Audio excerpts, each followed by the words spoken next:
This is NTD Evening News. Live from our NTD Global Headquarters in New York City, here is Tiffany Meyer. Good evening and thank you for joining us tonight. The Supreme Court hears arguments in a pair of social media cases. Social media companies are suing Texas and Florida over new laws that they say violate their First Amendment rights. We turn now to our legal correspondent Arlene Richards for more details. Laws out of Florida and Texas are limiting what the largest social media companies can take down from their platforms. But tech industry groups immediately challenged the laws, arguing their First Amendment rights were being violated. They say the laws not only tell them what they cannot take down, but they also require them to inform users when they do take something down, and that the provisions of the laws interfere with their right to editorial judgment. The Florida and Texas laws are the first two that are attempting to regulate social media. The laws come in the aftermath of the platforms deleting former President Trump's accounts. The state's governors say the laws correct what they believe is bias against conservative voices. After hearing oral arguments on Monday, the Supreme Court justices must decide if those requirements are constitutional under the First Amendment. Some of the justices expressed concern that the laws were too broad. It seems like your law is covering just about every social media platform on the internet.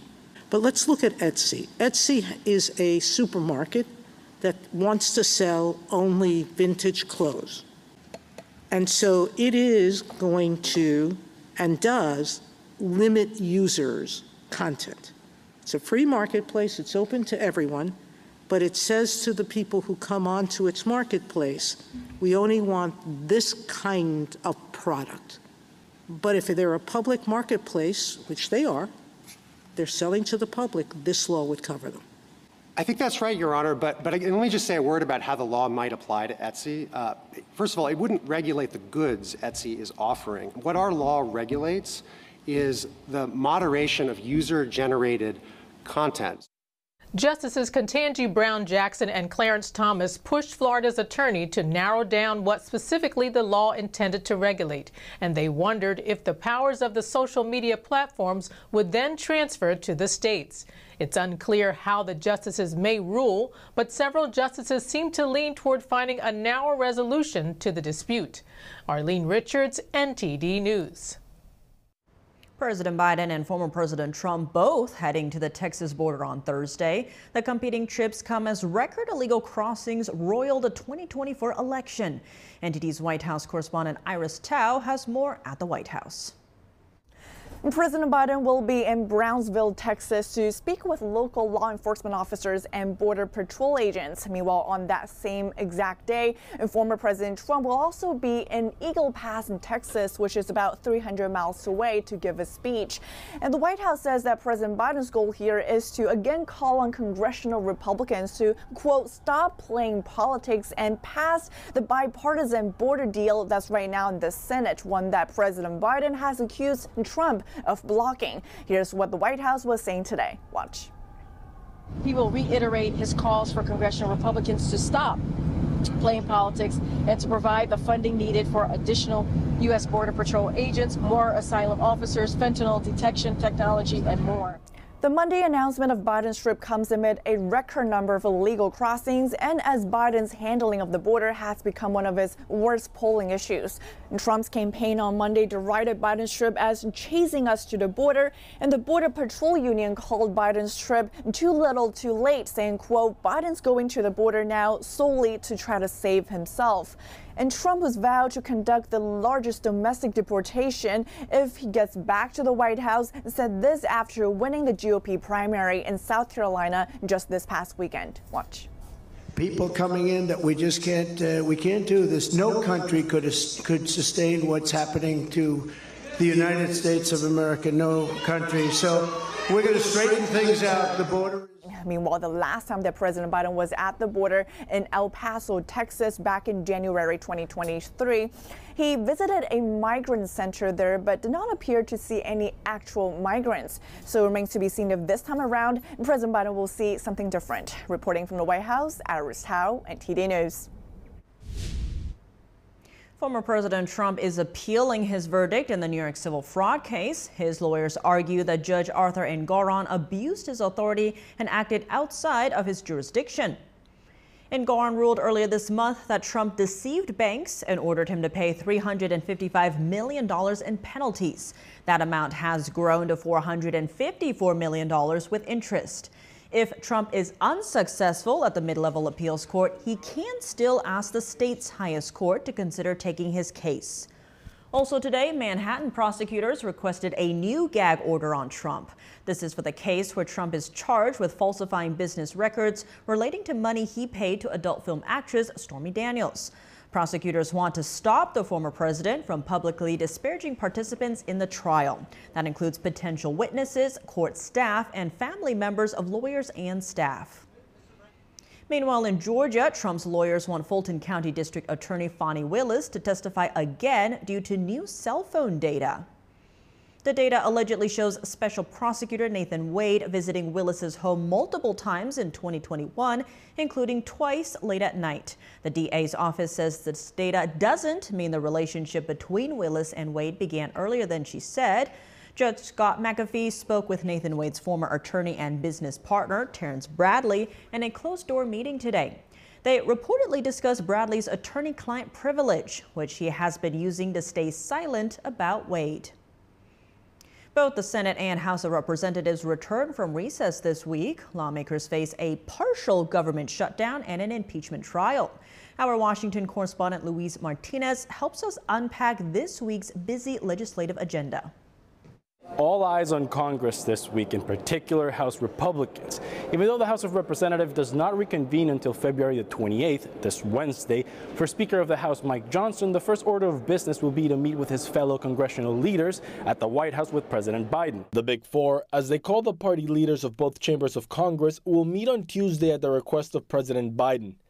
The president, along with Senate Majority Leader Chuck Schumer, Senate Minority Leader Mitch McConnell, and House Minority Leader Hakeem Jeffries, are expected to press Speaker Johnson on putting the Senate-approved $95 billion foreign assistance package to a vote on the House floor. On Wednesday, Hunter Biden will testify behind closed doors before the House Oversight and Judiciary Committee as part of the impeachment inquiry against President Joe Biden.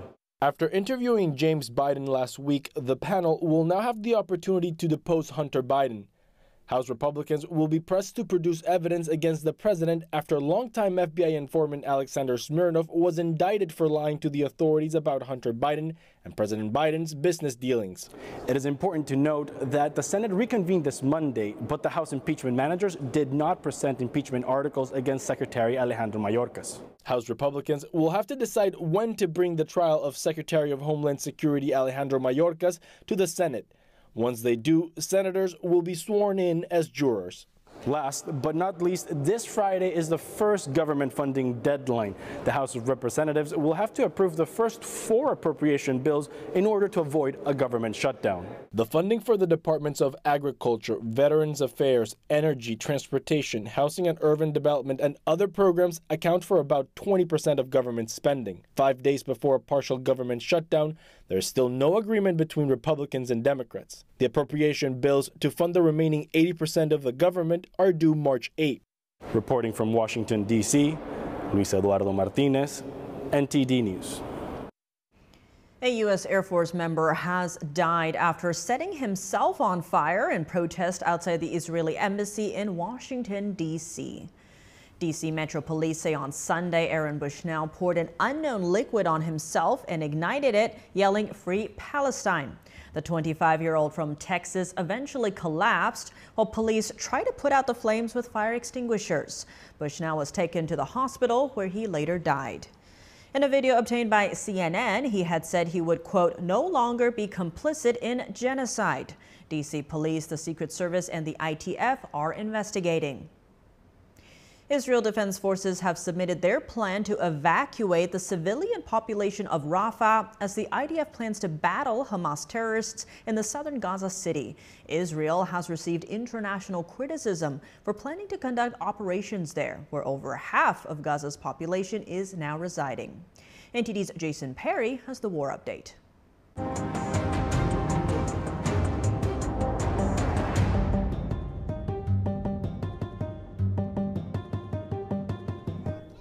On Monday, the Israeli military submitted its plan to evacuate the civilian population from Rafah, a southern Gaza city that is now home to over 1 million people. Israel has previously warned Hamas that if they do not release the hostages before Ramadan, then Israel will conduct military operations in Rafah during the holy month of fasting, which starts in about 2 weeks. Israel's war cabinet will now review the evacuation plan. But apparently, not all of Rafah is safe. On Saturday, residents gathered around this building in Rafah that was reportedly hit by an Israeli airstrike. We were sitting peacefully. I was baking, and my children were around me. There was nothing, and suddenly the house flew. I do not know who was targeted. It hit our neighbors. The IDF on Monday reported killing at least 40 terrorists throughout the Gaza Strip during the previous 24 hours. And on Saturday, the IDF released footage of this terrorist on this rooftop in Khan Yunis before they directed an airstrike at his location. And these terrorists, also in Khan Yunis, were reportedly part of an anti-tank missile squad. The IDF also reported on Monday using their fighter jets to strike multiple Hezbollah air defense systems deep in Lebanese territory, east of Beirut in the Bekaa Valley. We heard the sound of warplanes, and after that, we heard the strikes that happened. Naturally, as people who live in the village, we went to see the damage. Israel said the strikes were in response to a missile that struck and downed an IDF surveillance drone earlier in the day. A senior Hezbollah politician in Lebanon said Israel's strikes in that area will not remain without a response. And over the weekend, thousands of Israelis gathered in Tel Aviv and held a vigil for the more than 100 hostages still held in the Gaza Strip. This man commented on the latest ceasefire talks to release the hostages. And hopefully wish to move forward with that in order for us to end the living hell of over 141 days that we've been living, waiting to see any sign of life from our son. And on Monday, Israeli officials traveled to Qatar to continue the negotiations to release the hostages. And if a temporary ceasefire is reached, Israel's defense minister said it would have no impact on their mission to remove Hezbollah terrorists from Israel's northern border with Lebanon. Jason Perry, NTD News. Hungary made a historic move approving Sweden's bid to join NATO today. Here's the Hungarian Prime Minister. We support that the accession should happen. NATO is a defensive alliance. We make alliances to defend each other in the case of an outside attack. No commitment is more serious than that. The Nordic country remained neutral through 2 world wars and the Cold War. Sweden's abandoning its non-alignment policy after Russia's invasion of Ukraine. Stockholm announced its decision at the same time as Finland, which became a NATO member last year. However, Sweden was kept waiting as Turkey and Hungary raised objections to the bid. Here's one campaign mystery solved. Political advisor Steve Kramer admitted on Sunday that he was behind the fake phone call mimicking President Biden's voice. The Democratic Operative confirmed this after NBC News reported it. In the call, a voice that sounded like the president's urged people not to vote in New Hampshire's Democratic primary, causing uproar among officials and watchdogs. Kramer says he did it to draw attention to the risks of artificial intelligence in politics, likening himself to historical figures like Paul Revere. The political consultant insisted that his actions were not linked to the candidate he was working for, Congressman Dean Phillips. Phillips condemned the call, saying neither he nor his campaign knew of them. A New Orleans magician said last week that Kramer hired him to create the audio for the calls. An FBI informant who was charged with lying about the Biden family business dealings will remain in custody. The man appeared in a federal court in Los Angeles today. Congressman Jim Jordan said last week the indictment doesn't change anything in the Hunter Biden probe. When Christopher Steele lied to the FBI about President Trump, he gets paid more. When Smirnoff lies to the FBI about President Biden, no, he gets indicted. I mean, go figure. So it doesn't change the fundamental facts. Alexander Smirnoff was arrested earlier this month. A federal judge in Los Angeles today ruled that he will remain in jail while awaiting trial. This came just days after a different judge in Nevada released him with a GPS monitor. Smirnov worked as an informant for the FBI beginning in 2010. He claimed that President Biden and his son Hunter Biden received $5 million each in bribes from Ukrainian energy company Burisma. Federal prosecutors working on the Hunter Biden investigation said these are false claims. They also said Smirnov is likely to flee to other countries. Smirnov's allegations played a role in the House impeachment inquiry into Biden. Prosecutors said Smirnov's claims come from people associated with Russian intelligence. Former President Trump beat Nikki Haley by over 20 points in the GOP primary in Haley's home state of South Carolina on Saturday. Joining us now to discuss the primary is Lawrence Wilson, political reporter for the Epoch Times, who was on the ground in South Carolina. Lawrence Wilson, thank you so much for joining us. Great to have you back on the show. Pleasure to be here. Now, following Nikki Haley's loss of about 20 points to Trump in her home state in South Carolina, the billionaire Koch family's libertarian policy advocacy group, Americans for Prosperity Action, is pulling back its financial backing of Haley. Now, how long do you think her campaign can sustain itself without these deep pocket donors? Well, without big money donors, not long. The question is, are there others besides the Koch family who are putting money in? And there have been. Now, the Americans for Prosperity and Action, they put in a ton of money, I think some $31 million supporting the Haley campaign. So clearly, that's going to be a huge impact to see that money go away.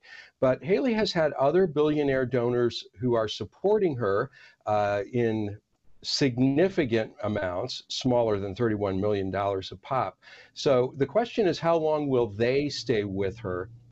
Because once the money dries up, any campaign is finished. She said she raised $1 million after losing on Saturday to President Trump. So clearly, some people are still funding her campaign. We'll see if it's enough to keep her in, say, past Super Tuesday, which is next week. And now you were actually on the ground in South Carolina for the primaries. What were your biggest takeaways of this GOP primary?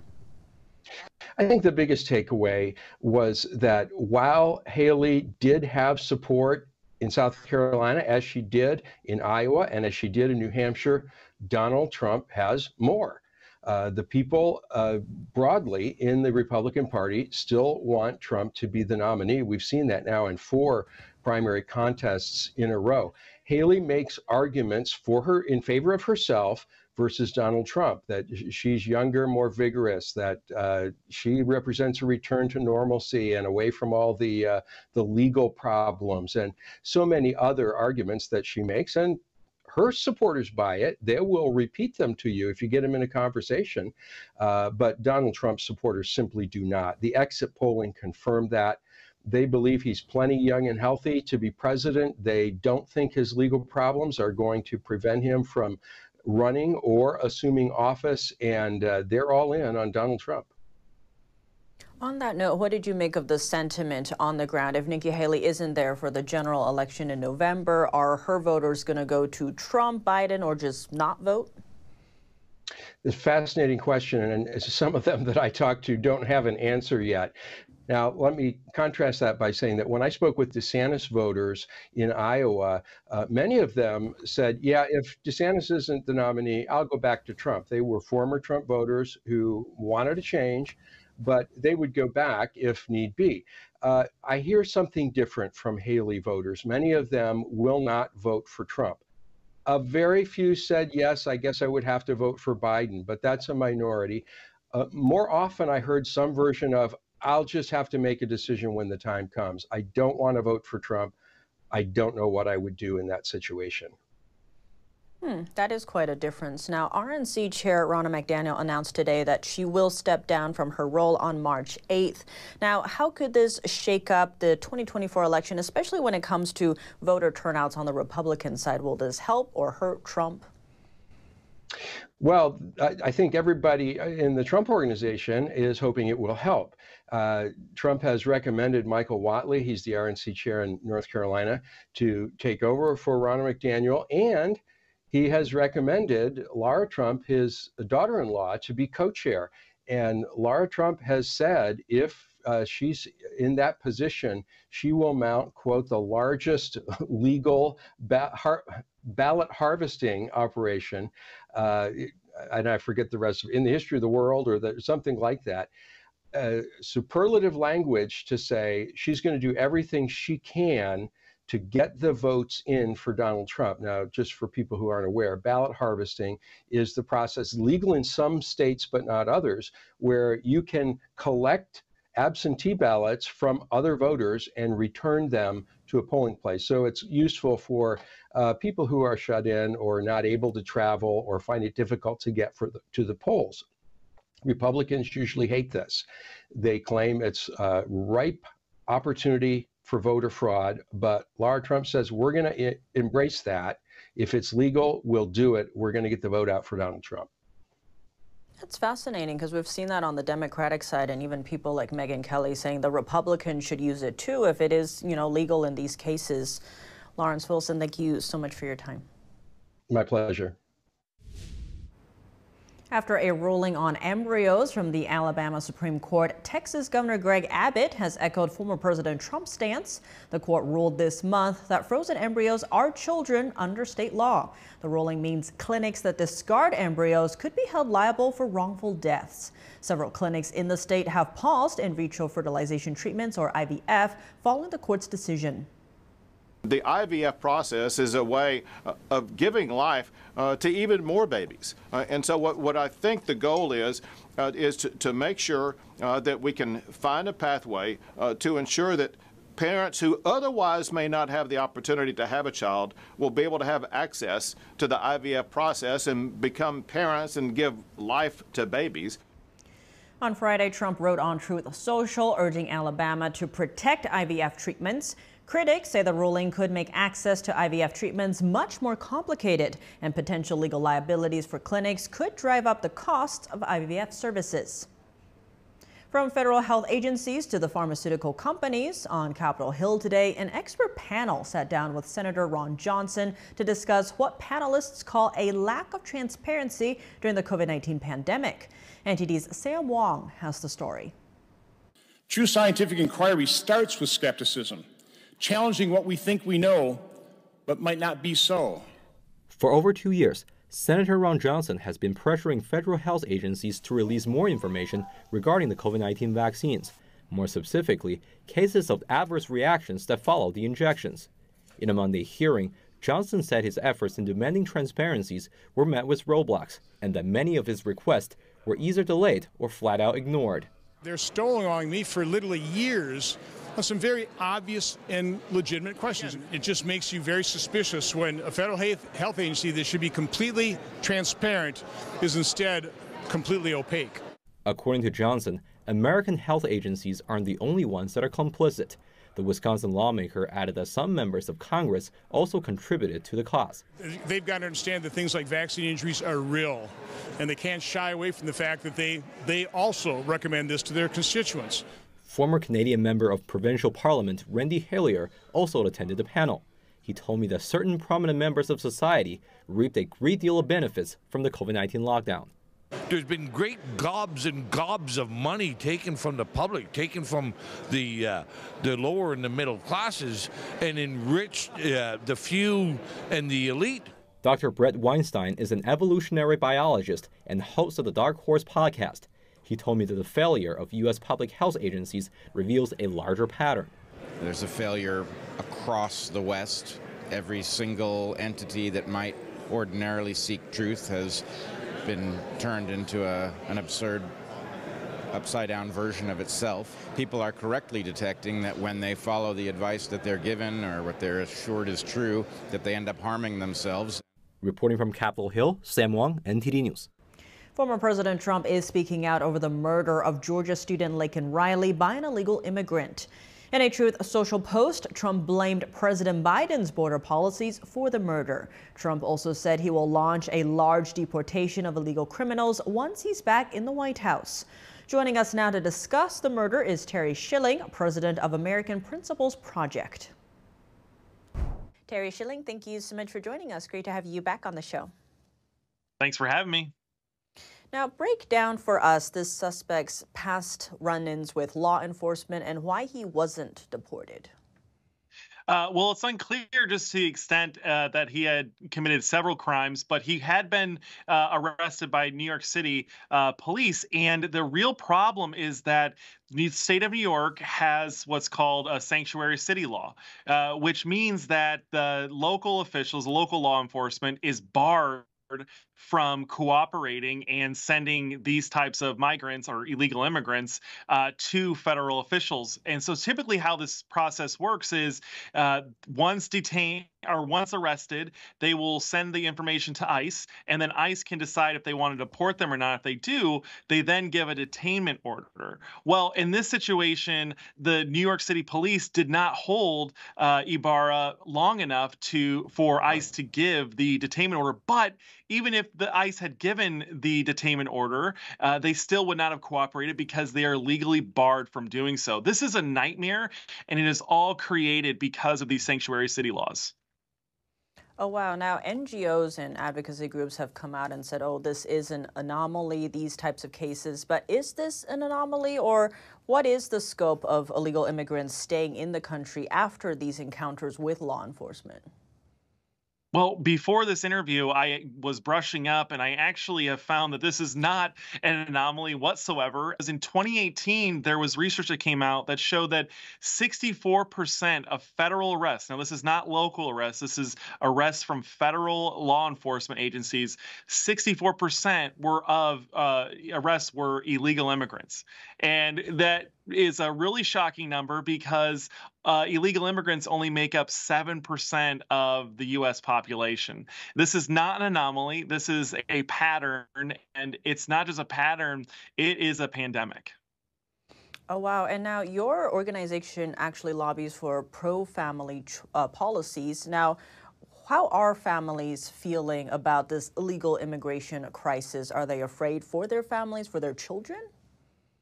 Well, they've been afraid for their families and children for a while, right? The crime that we have seen from illegal immigration over just the past decade and a half have been incredibly high. But stories like this that are so egregious, this happened, this assault and this murder happened in the middle of the day, right? This is not at night in some shady part of town. This is in the middle of the day, broad daylight. And so I think what American families are most worried about right now is that the criminals in this country are emboldened. They aren't afraid of law enforcement because of policies like the sanctuary city laws. And we're not going to see really any progress until we start to crack down and get rid of those laws. Now, given that this is an election year, how do you see that concern translating at the ballot box? Will it motivate families especially to go out and vote? This issue of illegal immigration and the rampant crime and violence that's being committed against Americans is already becoming a major campaign issue. In fact, it's becoming such an issue for voters that even Joe Biden is trying to figure out how to implement some of Donald Trump's immigration policies that were blocked by federal courts when Donald Trump was in office. And on top of that, you are seeing Democrats introduce legislation that would actually do nothing to address the crime and the issue that's being caused by this, but it allows them to rhetorically shift the debate in the mainstream press and blame all the Republicans for opposing this legislation. So it's already a major issue, and I think that I'm very optimistic that the American people will see through it. They know who will crack down on immigration, and they know who won't. Terry Schilling, thank you so much for your time. Thanks so much for having me. NTD's Chris Spears hit the streets of Midtown Manhattan for the reaction to this crime that many say could have been avoided. It's a preventable tragedy, you know. It's just the laws are in place. We have the possibility to easily crack down on the border, to regulate it, but we don't. It doesn't take more money. It takes will. I mean, I feel like people that do have the right to the American dream, but also we got the right to be safe in our own country. And stuff like that will be going on if the government paid more attention to public safety. You know, maybe the first time he should have been deported in New York when he was released. So I think that's kind of the main failure right there. So violating laws at that time, you know, why why was he here? My reaction is to ask, why do we start talking about this with the premise, the Venezuelan guy? That's a trending topic today, Venezuelans and migrants making a mess over here. And I think there are a lot of people, there are good people, there are bad people, there are white people that are good, there are white people that are bad. And I know Venezuelans, my friends, that they are good people, but I know another ones that do that kind of stuff. So I think we shouldn't be generalizing. Unfortunate. I mean, obviously he shouldn't have been released multiple times. Clearly some type of problem there. So, I mean, my reaction is, it's a terrible crime regardless, illegal citizen, when those things kind of happen, regardless of your stature or political affiliation, I feel like you should be tried to the highest extent of the law, especially when a minor is involved. Tragic. That shouldn't happen to anybody. But the fact that he's a migrant, I don't think has anything to do with this. I just think it's unfair to the people that work and live here and pay taxes and then have to deal with things like that with people that get aid from the city and the government. And, they come here illegally. I know that some of them are seeking asylum, and I understand that, but it's just not fair to the people that work hard and pay their taxes.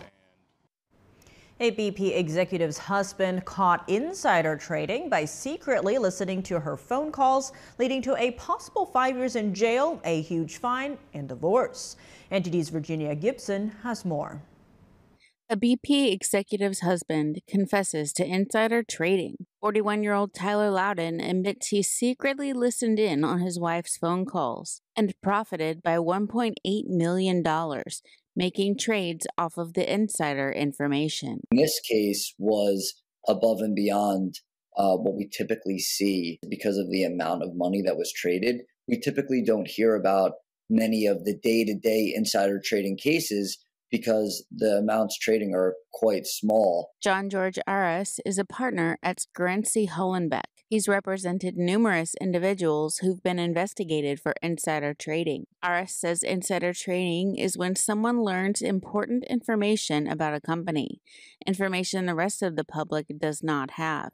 Then he or she trades stock based on that information. Insider trading hurts investor confidence and can harm the financial markets. This is why the SEC cracks down on it hard. There's really a few key items that come up that lead to the SEC targeting someone. The first is the person never had the stock before. 2, it's done shortly before the announcement of a merger or acquisition. And then the third and final component is that individual then sells the stock. Those 3 factors allow the SEC to then send a subpoena requesting information. Tyler Loudon had secretly listened to his wife talking about BP's potential acquisition of Travel Centers of America, a truck stop operator. Loudon then sold all the positions in his brokerage account and Roth IRA to buy thousands of Travel Centers shares. He has agreed to surrender his $1.8 million in illegal profits and faces a fine of up to $250,000 and up to 5 years in prison. BP has fired his wife, and they are now going through a divorce. Virginia Gibson, NTD News. Farmer protests escalating in Brussels today as European Union agricultural ministers meet to rule on new measures. This echoes tensions at the Paris Agricultural Fair this weekend. Farmers battling with police forced the French president to cancel his plans to visit. NTD's France correspondent David Vives has the story. Brussels is now the latest battleground for farmer protests in Europe. Today, columns of tractors clogging the road from the EU district to central Brussels. Farmers took to the streets, dumping tires and setting them ablaze, just a short distance from where EU agricultural ministers were scheduled to meet. The ministers were to discuss new proposals addressing farmers' demands, including a reduction in farm inspections and the potential exemption of small farms from certain environmental standards. Protesters say the EU isn't addressing their demands in order for them to see a profit. We don't make a living out of our work. We produce the food and we don't make a living. Why is so? Because of free trade agreements, because of deregulation, because the prices are below cost of production. These protests follow weeks of unrest across several EU member states, from France, Germany, Spain, Greece, Poland. We are in the red and we can't take it anymore. Every day we see farms liquidating and we can't take it anymore. They are killing our French agriculture. Protests reignited this week ahead of the Paris Farm Show, a significant event attracting around 600,000 visitors over 9 days. 300 farmers forced their way into the agricultural fair, confronting police to call out the French president as he intended to tour the fair. Macron cancelled plans to tour the fair and hold a debate due to the protests where 8 police officers were injured. French media outlets are calling the conditions a disaster. The agriculture fair is a milestone for farmers' unions who expect the government to deliver on promises and provide more help. While some farmers are still blocking roads and highways across the country, many of them say they can't leave their fields as the work there needs to be done. So the future of this protest, which started as a grassroots movement, is still hard to predict. David Vives, NTD News, Paris. In some lighter news, audiences are dazzled by a classical Chinese dance. Shen Performing Arts took to the stage at the Detroit Opera House in Detroit, Michigan this weekend. Shen Performing Arts graced the stage at the Detroit Opera House in Detroit, Michigan over the weekend. Audience members were highly impressed with Shen's artistry. The performance is exquisite. It is majestic, it's beautiful, the dance is outstanding, the voices are wonderful, they are so entertaining and authentic. It's absolutely exquisite. The interaction between the dancers, the music, and the screen in the background, how it all ties together with such precision. It really is, the best way to describe it is precision. It's beauty and splendor all in one. Theatergoers applauded Shen's mission to revive 5,000 years of traditional Chinese culture and values and took note of a deeper message. Very hopeful. That's what I would say. It was a message of hope and a message of restitution. Keep it going because otherwise communist China would probably erase it. So it's imperative that they keep the history going and let the rest of the world realize there was something before communist China. Bringing the message out there and keep on doing the great job they're doing. They're just phenomenal. They're extraordinary. Shen will be performing at the Adler Theater in Davenport, Iowa on February 27th. NTD News, Detroit, Michigan. And now for your sports news, we're joined by NTD's Dave Martin. Dave, plenty of sports to discuss. Let's start in baseball as spring training has already begun, yet there are several all-star free agents still unsigned. Is this a little unusual? You know, for baseball, it's actually not. I mean, baseball's free agency, it's a total free market. There's no restrictions on how much teams can spend or how much players can make. Plus, individual team revenues really differ greatly depending on their local TV deal. Now, they do not share revenue like the NFL does. So really only about a third to maybe half the teams really spend a lot of money on players. I mean, Tampa Bay is probably the low end. They have usually a $50 million payroll. Meanwhile, on the other end, the New York Mets were somewhere in the neighborhood of $350 to $400 million last year. That's a huge disparity. Now, just yesterday, though, former MVP Cody Bellinger signed an $80 million deal with the Cubs. But as you said, there's still several all-star players out there still unsigned. They might just continue to hold out to see if some team gets really desperate enough to reach their price. But they've got about a month before the season starts. If baseball has more of a free market when it comes to free agents, how does that compare to the NFL or even the NBA? You know, much different. The NFL is a lot more level playing field. You know, the league splits their TV revenue, as I just said. They mainly have national TV deals, billion-dollar TV deals, I might say. Plus, every team has a hard spending limit, also known as salary cap. So when there's free agency, players and agents, they know who has money to spend and relatively how much. So their free agency usually moves pretty quickly. Now, in the NBA, they have a salary cap, but it's called the soft salary cap. You can go over it, but you'll be taxed on how much money you do, which is actually what baseball does. But also in the NBA, there's maximums on how much money players can make, plus how long contracts can run.